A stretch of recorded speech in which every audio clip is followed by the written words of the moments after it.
Sahabat Indonesia Malam kembali dengan informasi dari fenomena Citayam Fashion Week yang masih jadi sorotan publik. Berawal dari para remaja yang mayoritas berasal dari Depok, Citayam, dan Bojonggede, Kabupaten Bogor yang adu gaya busana sambil membuat konten media sosial. Kini banyak pihak yang ikut-ikutan, mulai dari pejabat, artis, hingga model kelas dunia. Kita lihat saudara, fenomena Citayam Fashion Week ini didominasi generasi Z atau berusia 9 hingga 24 tahun. Udah gak masuk saya berarti. Di Indonesia, populasi generasi Z ini cukup besar, mencapai 27,94% atau sebanyak 74,93 juta jiwa. Keberadaan ruang publik disebut menjadi pemicu para remaja ini mejeng di kawasan Duku Atas. Sebuah daerah seharusnya memiliki minimal 30% ruang terbuka hijau. Namun di Jakarta, persentase luas ruang publik hijau baru tercatat 9% saja. Sedangkan di daerah penyangga ibu kota tercatat hanya 7%. Lalu apa yang mendorong para remaja ini mejeng di kawasan Dukuh Atas? Semata-mata keberadaan ruang publik yang menarik atau ada hal lain? Kita akan bahas usai tayangan berikut ini.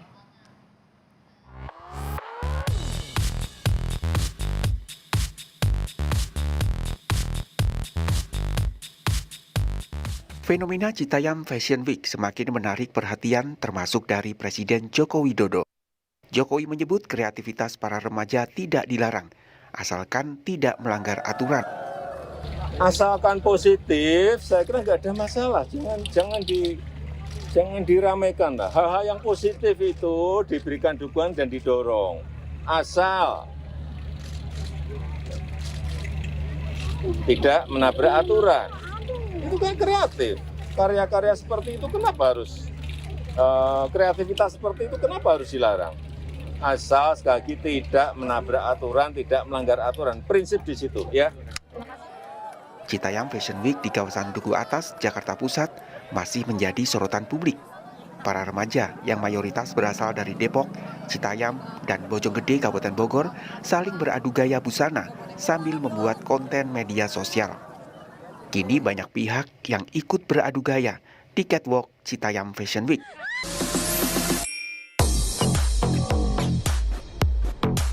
Rabu lalu, Gubernur Jawa Barat Ridwan Kamil melenggang di Citayam Fashion Week bersama pengendara ojek online. Gubernur DKI Jakarta Anies Baswedan tak ketinggalan ikut meramaikan aksi Citayam Fashion Week. Anies melenggang di penyeberangan jalan kawasan Duku Atas sambil memboyong para tamunya, para pejabat Bank Investasi Eropa. Anies menyatakan tak keberatan dengan keberadaan Citayam Fashion Week. Anak-anak muda menggunakan sebuah tempat penyeberangan jalan ya berubah menjadi catwalk, ya itulah anak muda. Anak muda itu selalu bisa melihat dan perspektif baru, perspektif yang tidak terpikirkan sebelumnya. Mereka mewakili masa depan, jadi kita kasih kesempatan itu. Selama satu, jaga kebersihan, jaga ketertiban, hormati orang lain, hargai orang lain, itu yang harus dijaga. Jadi kalau itu dilakukan, maka ini adalah kebebasan berekspresi. Pengamat tata kota dari Universitas Trisakti, Nirwono Yoga, menyebut fenomena Citayam Fashion Week menunjukkan anak muda membutuhkan ruang publik yang menarik. Untuk itu pemerintah perlu menyediakan ruang publik lebih banyak lagi. Fenomena Citayam Fashion Week dan juga muncul istilah Sudirman, Citayam, Bojonggede, dan Depok menunjukkan kebutuhan atau kerinduan anak muda dan warga kota secara keseluruhan akan ruang publik dan teman-teman kota yang menarik dan menjadi tempat fasilitas bagi mereka.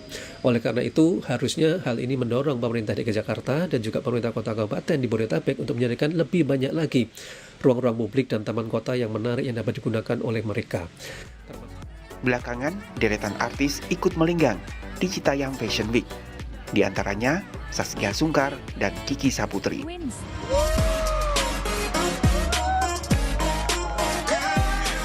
Mana Citayam Fashion Week bahkan menarik model kembar jebolan Asia's Next Top Model, Valerie dan Veronica. Di akun Instagramnya, Veronica mengunggah video saat dia dan kembarannya melenggang di Zebra Cross Taman Kendal, Duku Atas. Tim Liputan, Kompas TV. Lalu apa yang membuat para remaja Depok, Citayam, Bojonggede dan sekitarnya berbondong-bondong beradu gaya di pusat Jakarta? Benarkah muda-mudi dari kawasan suburban ini haus ruang publik? Kita tanyakan langsung, kita berbincang banyak dengan penulis di Proyek Multatuli, Alfian Putra Abdi. Dan sebelumnya juga kami telah berupaya untuk mengundang Gubernur, Wakil Gubernur DKI Jakarta maupun Gubernur dan Wakil Gubernur Jawa Barat untuk ikut berbincang, namun masih belum bergabung. Saya mau tanya ke Mas Alfian, ini sekarang tuh SCBD, Iya. Sudirman, Citayam, Bojonggede, Depok tuh jadi berminggu-minggu bahkan ya, nggak habis-habis kita ngomongin ini. Nggak habis-habis. Apa sih Itu yang Mas Alfian lihat, apakah iya haus ruang publik yang menarik tadi? Aku kebetulan besar di kota itu ya, di Depok ya. Jadi ketika teman-teman kita yang Fashion Week khususnya yang ada dari Depok gitu dan sekitarnya ke sana, mereka justru mengingatkan aku gitu, Mbak Friska, soal bagaimana kehidupanku sebagai anak muda Depok ya. Ternyata aku mikir ya, ternyata memang di Depok ini kita memang tidak punya ruang publik, atau mungkin ada dan tapi tidak efisien aja gitu ruang publik ya. Karena sebagai anak muda lagi-lagi gitu ya, kalau aku berkaca ke belakang ketika aku masih sekolah 2005 sampai 2010-an gitu, aku juga melakukan, dan aku dan kawan-kawanku gitu melakukan apa yang si Bonge dan kawan-kawan ini lakukan gitu. Kita hijrah ke kota tua waktu itu. Mungkin ketika punya kendaraan bermotor kita ke Taman Menteng atau ke Taman Topi, waktu itu masih ada di daerah Bogor.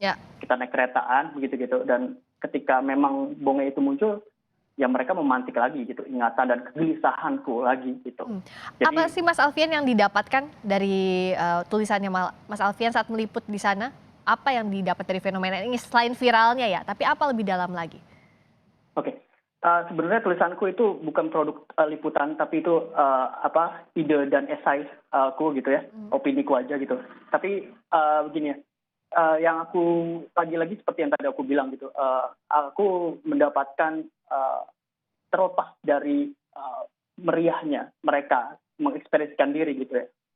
Lagi-lagi aku berpikir gitu bahwa ya memang ternyata Pemkot tempatku tinggal gitu, Pemkot Depok ini memang ada isu yang besar gitu soalnya itu tadi inefisiensi ruang publik gitu, sehingga ada pergeseran anak-anaknya jadi demen kemana-mana gitu.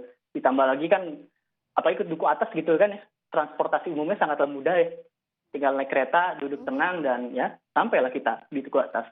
Iya, gitu, Mbak. Murah, dapat ruang publik yang dijangkau dan bisa bertemu banyak orang juga, bersosialisasi itu ya Mas Alfian. Itu yang penting banget kan. Sampai bahkan tadi gubernur-gubernur komentar, presiden juga tadi komentar. Menurut Mas Alfian apa yang bisa didapat, apa yang bisa ditindaklanjuti? Kan bicara soal tren biasanya suka viral sesaat aja ya, tapi apa peluang yang bisa digali dari fenomena ini sebenarnya? Perihal kita Fashion Week ini menjadi tren atau apa, aku sebenarnya nggak ambil soal gitu ya. Tapi justru kan ini pada akhirnya membuka diskusi lain gitu ya, terutama soal ruang publik dan terutamanya lagi di kota Depok sendiri gitu ya. Ini sebenarnya bisa jadi otokritik gitu ya buat Pemkot gitu ya. Walaupun sebenarnya Pemkot kemarin sempat penyangkalan gitu ya, mereka bilang ini anak-anak muda ini bukan butuh ruang publik, tapi mereka hanya ingin merasakan kemegahan Jakarta gitu ya. Ya itu bisa satu hal yang benar gitu ya. Tapi menampik bahwa kota Depok sendiri itu punya persoalan soal ruang publik itu adalah hal yang lain gitu ya. Dan itu yang mesti disikapi gitu ya. Karena sendiri di Depok mulai banyak sebenarnya taman-taman gitu ya. Tapi lokasinya yang ada di kompleks perumahan gitu ya. Dan terakhir juga pas era pandemi ini, kota ini juga punya alun-alun gitu ya. Dan lagi-lagi di area kompleks elit dan juga aksesnya yang tidak mudah gitu Mbak Friska gitu. Jadi memang ya aku sangat mengerti lah kenapa teman-teman yang ke Depok pada akhirnya memilih ke Duku Atas gitu ya. Harus ke Jakarta di jantung ibu kota, selain mau lihat jantungnya ibu kota, tapi tadi butuh ruang publik. Jadi terakhir singkat saja Mas Alfian, apakah memang ini juga momentum untuk pemerintah kota kabupaten ya untuk meningkatkan jumlah ruang publiknya agar anak muda nggak usah jauh-jauh juga, boleh kemana-mana tapi setidaknya juga di dekat lokasi bisa dijangkau ruang publiknya, tersedia begitu? Ya, Tepat sekali, ini bisa jadi hal mereka untuk berbenah diri gitu ya, bukan saja bagaimana bisa menciptakan tempat nongkrong yang asik gitu ya, tapi bisa menjadi aku bilang itu mimbar bebas ya untuk setiap warganya untuk menyalurkan ide, gagasan dan juga berekspresi diri gitu ya. Aku kira itu hal yang penting dan ya mungkin jadi tanggung jawab mereka gitu untuk segera berbenah diri. Terima kasih Mas Alfian Putra. Kita harapkan ruang publik yang lebih banyak dan mengasah kreativitas juga lebih banyak dari anak-anak muda. Terima kasih atas waktunya di Sapa Indonesia Malam.